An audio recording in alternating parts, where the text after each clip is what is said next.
तो ये है चैप्टर 10 क्लास 10 और थ्योरम 10.1। स्टेटमेंट रीड करते हैं। The tangent at any point of a circle is perpendicular to the radius through the point of contact. तो पहले हमें इन कुछ टर्म्स को समझना होगा कि क्या लिखा हुआ है। द टेंजेंट, टेंजेंट क्या होती है?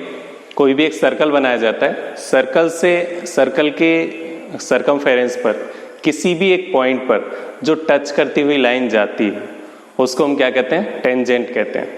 आगे लिखा हुआ है at any point of a circle is perpendicular to the radius through the point of contact. Point of contact क्या होगा? जो टेंजेंट जिस पॉइंट से सर्कल को टच करती हुई जाती है उसको कहा जाता है पॉइंट ऑफ कॉन्टैक्ट। उस पॉइंट ऑफ कॉन्टैक्ट के उस पॉइंट ऑफ कॉन्टैक्ट पर हम क्या बनाएंगे? रेडियस ड्रॉ करेंगे और वहां से जब रेडियस ड्रॉ करेंगे तो रेडियस टेंजेंट पर परपेंडिकुलर होगी। ये हमें प्रूव करना है। तो उसके लिए पहले हमें क्या करना होगा? फिगर बनाना होगा। तो फिगर देखते हैं। तो ये कुछ इस तरह से फिगर बन जाएगा इसका। यहाँ पे मैं आपको बता देता हूँ, ये ए है, सेंटर ऑफ द सर्कल। एक सर्कल बना हुआ है, सर्कल का सेंटर है ए। उसके बाद आगे लिखा हुआ है ये एक टेंजेंट है एक्स वाई। ये टेंजेंट इस बी पॉइंट पर सर्कल को टच करती है, तो इस बी पॉइंट को कहा जाएगा पॉइंट ऑफ कॉन्टैक्ट। बी को कहा जाएगा पॉइंट ऑफ कॉन्टैक्ट। अब इस बी पॉइंट से सेंटर को ज्वाइन करते हुए हमने एक रेडियस ड्रॉ कर दी और रेडियस है ए बी। इस ए बी रेडियस को हमें प्रूव करना है कि ए बी परपेंडिकुलर है एक्स वाई के। तो हमारा टारगेट है A B perpendicular to X Y, ये हमें प्रूव करना है। तो प्रूव कैसे होगा वो देख लेते हैं। तो पहले हम देखते हैं गिवन क्या क्या है हमारे पास। हमारे पास एक सर्कल है, अ सर्कल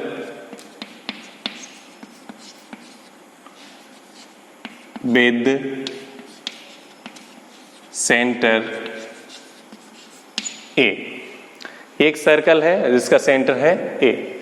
हमने ए बी रेडियस ड्रॉ कर ली है, एक्स वाई टेंजेंट है and X Y is a tangent through point B. अब यहां पर देखते हैं हम प्रूव करने के लिए। टू प्रूव हमें क्या करना है? हमें प्रूव करना है ए बी, जो कि एक रेडियस है A B perpendicular to X Y. X Y यहाँ पर एक टेंजेंट है, A B perpendicular to X Y. Proof देखते हैं हम। प्रूफ इसका बहुत इजी है, हमें सिर्फ थोड़ा समझना होगा। अगर हम समझ जाते हैं तो प्रूफ बहुत इजी है, छोटा सा ही है और सॉल्व हो जाता है। तो यहाँ पर क्या कंडीशन है? ए बी एक रेडियस है, फिर ए से ई तक जहाँ तक ये सर्कमफेरेंस से टच है वो भी एक रेडियस है। ए से एफ तक ये जो पॉइंट है ये भी एक रेडियस है। तो A B, A E and A F ये तीनों क्या होंगे? इक्वल होंगे। We know A B equal to A E equal to A F और रीजन दिया जाएगा रेडियाई ऑफ द सर्कल।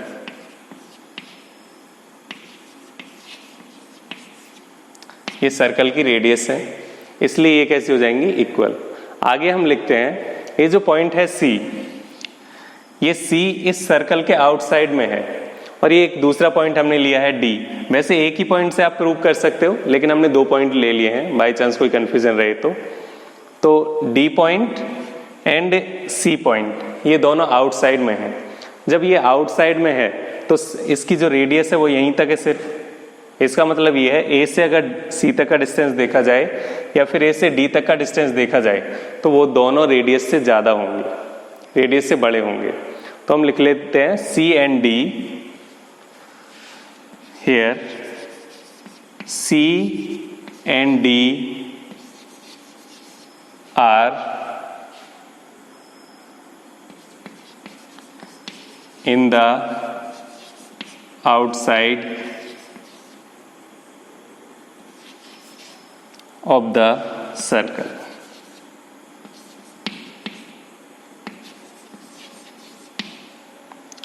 तो ये आउटसाइड में है, आउटसाइड में इसलिए हम क्या लिख सकते हैं, सो ए टू सी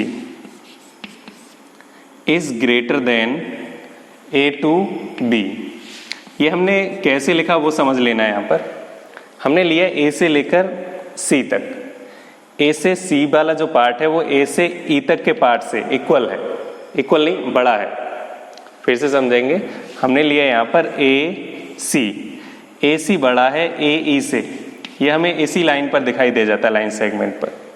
तो ए ई से अगर बड़ा है तो ए ई के इक्वल क्या है, ए ई के इक्वल हमने लिखा ए बी। तो हम क्या लिख सकते हैं, इसको रिप्लेस कर कर ए बी लिख सकते हैं। तो हमने लिखा A C is greater than A B. तो इसको कंपेयर करने पर हम क्या लिखेंगे, A C is greater than A E. ये जो पार्ट है ए सी वो ए ई से बड़ा है, ये हमें क्लियरली दिखाई दे रहा है। लेकिन ए ई किसके इक्वल है, ए ई इक्वल है ए बी के। तो हम क्या लिख सकते हैं इसी को चेंज करके, A C is greater than A B. इसको बना देते हैं हम equation 1। And A D is greater than, A D part को देखते हैं, A D is greater than A F, greater than A F. A D अगर ए एफ से इक्वल है तो ए एफ किसके इक्वल है, ए बी के। तो हम क्या लिखेंगे, A D is greater than A B. A D यहां पर ए एफ से बड़ा था, ए एफ को हमने किससे रिप्लेस कर दिया, ए बी से। तो ए बी से बड़ा है ए डी, ये बन जाती है इक्वेशन 2। यहां हमने क्या देखा कि जो रेडियस है वही सबसे छोटा पार्ट है इसमें। तो जो शॉर्टेस्ट डिस्टेंस है ये सेंटर से, वो यहाँ पर कौन सा है, ए बी है या फिर ए ई है या फिर ए एफ है। अब ए एफ और ए ई की हम बात कर नहीं रहे हैं, क्योंकि हमें वो रेडियस लेनी है जो टेंजेंट के पॉइंट ऑफ कांटेक्ट से बनी हुई है। तो वो रेडियस सिर्फ ए बी है, इसलिए हमने ए बी में कन्वर्ट किया ए ई को और ए एफ को। तो यहां पर हमें पता लगता है कि ए बी शॉर्टेस्ट डिस्टेंस है। तो हम लिखेंगे so A B is the shortest distance. तो जो भी शॉर्टेस्ट डिस्टेंस होगा उसी को हम क्या कहते हैं, परपेंडिकुलर कहते हैं। अगर आप यहां से चेक करना चाहोगे, ए से हमें इस टेंजेंट पर आना है, ए से अगर हम टेंजेंट पर इधर आएंगे सी पर तो ये भी बड़ा है। ए से डी पर जाते हैं, मतलब उस साइड में जाते हैं, वो भी बड़ा है। लेकिन हमें क्या दिखता है, ए से अगर हम बी पर आते हैं तो बी शॉर्टेस्ट डिस्टेंस है, बी जो पॉइंट बना है वो शॉर्टेस्ट डिस्टेंस पर बना है। अगर वो शॉर्ट डिस्टेंस है तो वही क्या होगा, परपेंडिकुलर होगा। तो हम क्या लिखेंगे, therefore A B perpendicular to X Y. हमें यही प्रूव करना था। तो इस तरह से ये प्रूव हो जाता है।